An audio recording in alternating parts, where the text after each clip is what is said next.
नमस्कार दोस्तों, आप लोगों के बीच पुनः स्वागत है। अभी जो पिछला वीडियो अभी सुन रहे थे वो आधा वीडियो पे ही कनेक्टिविटी कट चुकी थी, जिसके कारण से वो वीडियो पूरा नहीं हो पाया। और इस वीडियो में उस वीडियो में आपने देखा होगा कि भारत में चांदी सर्वप्रथम किस काल में पाई गई।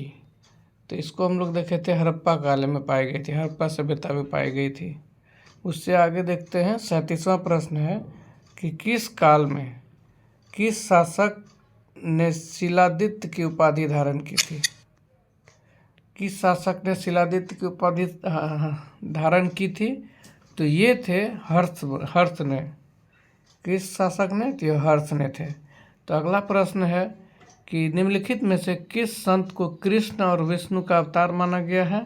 तो ये है चैतन्य महाप्रभु को। चैतन्य महाप्रभु को कृष्ण और विष्णु का अवतार माना गया है।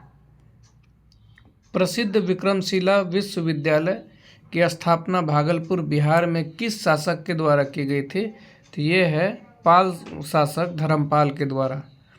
पाल शासक धर्मपाल के द्वारा भागलपुर बिहार में विक्रमशिला विश्वविद्यालय की स्थापना की गई थी। 40वां प्रश्न है कि निम्न में से किस शासक ने महात्मा बुद्ध की सेवा में अपने राजवैद्य जीवक को भेजा था?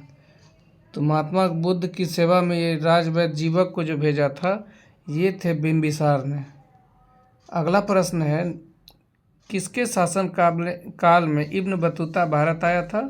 तो ये था MBT मोहम्मद बिन तुगलक के शासनकाल में 1333 ईस्वी में।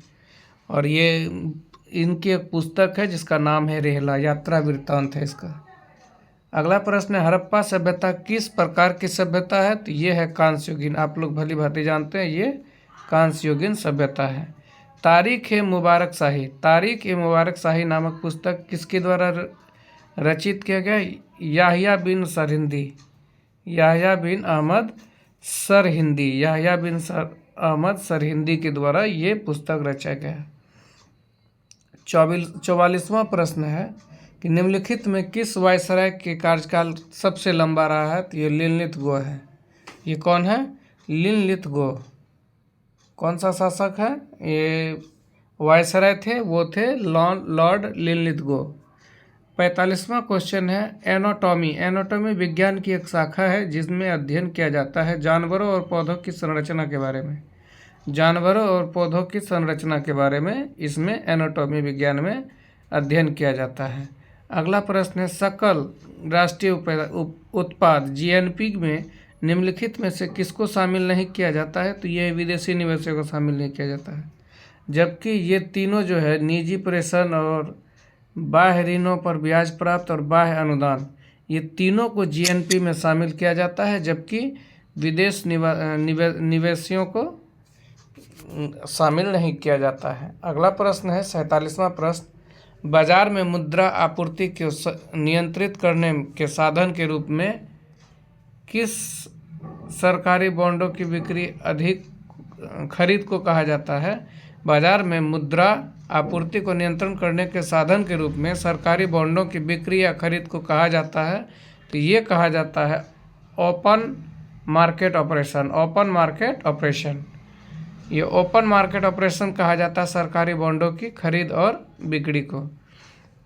निम्न में से कौन सी रिपोर्ट विश्व बैंक द्वारा जारी नहीं की जाती है?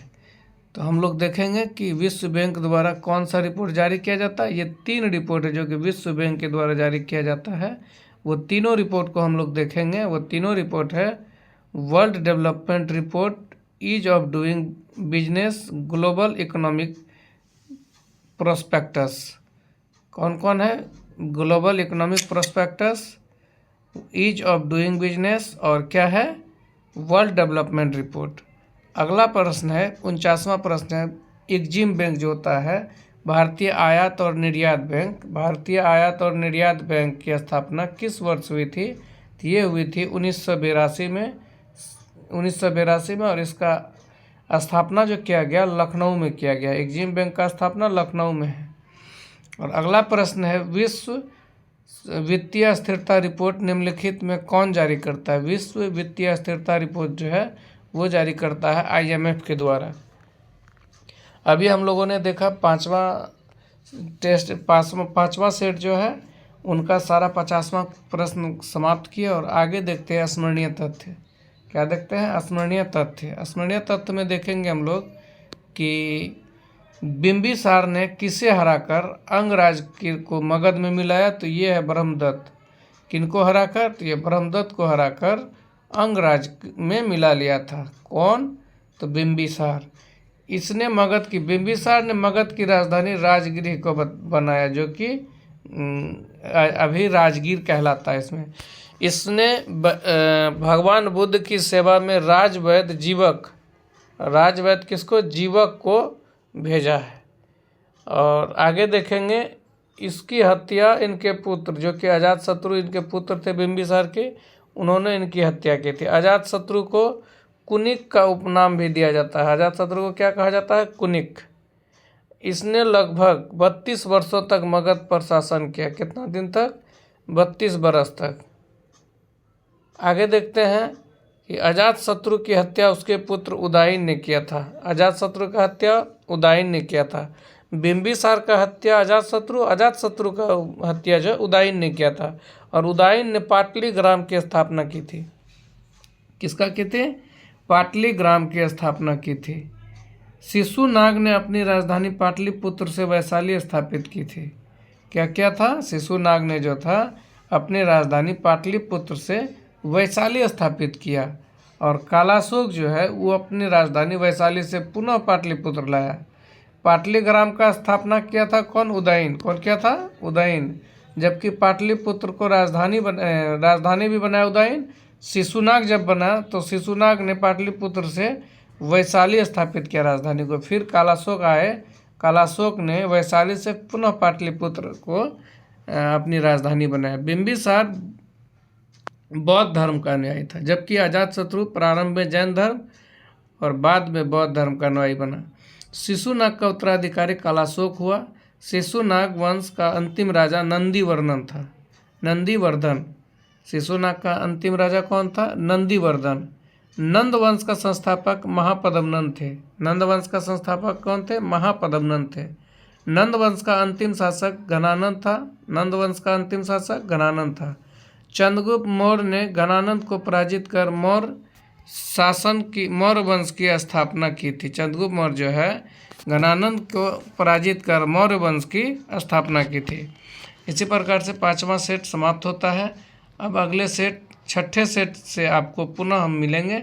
और तब तक आप हमारे वीडियो में बने रहिए। और पुनः 7 बजे शाम में फिर इसी समय आइए, ताकि आप इस वीडियो का लाभ उठा सकें।